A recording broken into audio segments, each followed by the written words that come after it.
Hello and welcome. You're watching NewsX Deep Dive. I'm Uday Pratap Singh.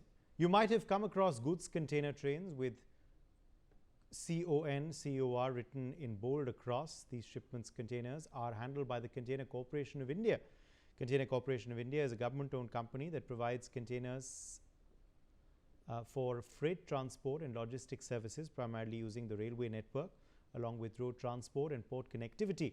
It plays a key role in India's domestic and international trade logistics, especially for container movement to and from ports. Concor was established in 1998 with 4 core objectives: to reduce congestion at Indian ports since they were getting overcrowded due to inefficient cargo evacuation, to promote containerization of cargo since container transport is faster, safer and cost effective. Indian Railways wanted a specialized organization to handle container traffic professionally, to support India's growing foreign trade due to efficient inland container depots and container freight stations. Having started with just 7 inland container depots, Concor today operates a huge network of around 61 terminals. Some of the major ICDs are operated by Concor are ICD Tughlakabad, Greater Noida, Ludhiana, Kanpur, Sabarmati, Daulatabad, Nagpur, Whitefield, Sanatnagar, Tondiarpet, Irugur, Kodiyar and Kanakpura. This also includes 16 multimodal logistics parks across India, such as MMLP Dadri, Paradeep, Dahej and Kadakola.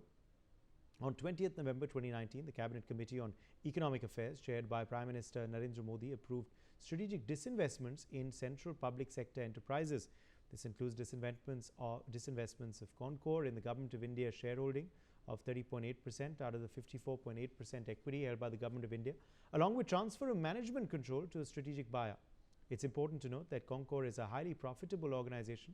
In financial year 2024-25, Concor posted a consolidated net profit of 1,288.75 crores. Concor's consistent volume growth is also significant. It has been consistently registering above 10% year-on-year growth, and in financial year 2025 alone, it achieved 8% growth in total volumes to 50.95 lakh 20-foot equivalent units.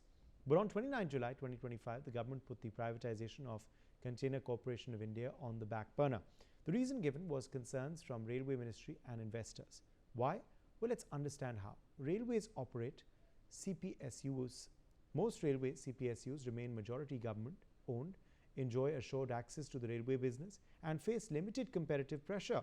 If you had to compare the ownership of railway CPSUs to airport CPSUs, major railway ones are such as IRFC, RVNL, IRCON and Concor. Even though are listed on stock exchanges, Government of India remains a majority shareholder. When you compare this to airports, there are more public-private partnerships where private companies hold significant stakes under long-term concession agreements. So despite the 2019 decision to promote disinvestment, the 6 years later, there is a hold. Concor has attracted interest from, of course, global port operators, logistic majors, sovereign investors, as well as private equity funds, including DP World, PSA, APZES, CPPIB, Blackstone, Warburg Pincus, as well as NIIF. So why not do a strategic disinvestment? While privatization has its worries, such a move would in fact be a strong signal of reform credibility. Also, it would reduce conflicts of interest within the ministry and allow Indian Railways to focus on its core mandate of network expansion, safety and service quality, rather than running commercial enterprises. The Railways have announced 52 reforms that they want to mark every week of 2026. So why not do a strategic disinvestment of Concor, which could be an administrative game changer and also unleash it to meet global logistical standards? Mithali Nikore, economist, is joining us live. Mithali, the budget is of course around the corner. Could this be a move that the government should consider? So thank you so much for having me, Uday. I think, I personally have engaged quite a bit with Concor over the course of my career and, have also studied their operations. And, what is evident to me at this point in time is that the very DNA of Concor is very linked with the Indian Railways. It doesn't function as, a separate logistics company, but almost as a service provider, almost 100% to the Indian Railways. So whenever the Railways needs a container train, and that container train could be, on specified routes, it could be at specified timings, even if it's required at the last minute, Concor always meets that request. See, in many ways, it keeps the heart of the logistics sector beating, because the railways are really, the main carriers of freight in the country. Even today, large, heavy freight, it's all carried by the railways. But at the same time, you've raised a very important question.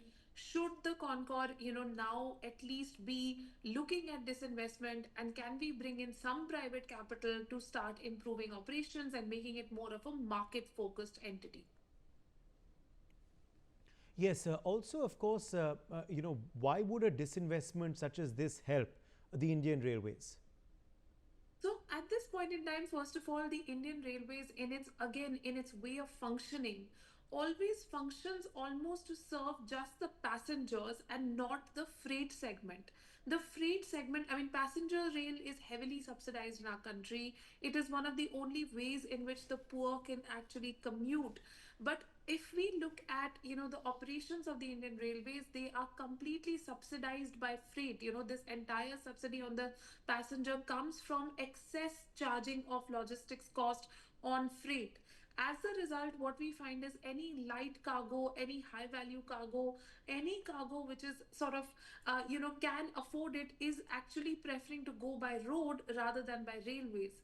And looking at privatizing Concor, it could be the first step towards actually looking at privatization of few railway operations or few terminals, and bringing in that private sector push into the railways, because Concor has got really good operations. Concor operations are very well timed. Concor has some of the best railway routes and tracks in the country. It has the entire container, fleet with it. So at the end of the day, when we are looking at these containers that Concor owns and operates, it can do it so much more efficiently if the private sector comes into the operations.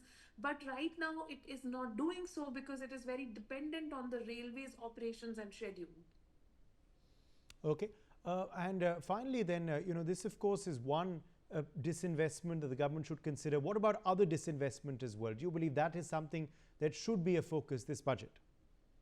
No, absolutely. Disinvestment in general should always be a focus in the budget, because Indian government is still very much, in many sectors. It's too entrenched in many sectors. Even right now, when we look at, the transport sector as a whole, I would say even the space of urban mobility, metro rail, bus services, these are still highly dominated by government agencies. And the transport that we all experience in our cities is also dominated by government agencies. We really need to create regulations to bring in private investment even in urban mobility. Of course, in railways, that can only come with this investment, because everything is currently owned and held by the government. And create more opportunities for disinvestment even in other sectors like steel, etc.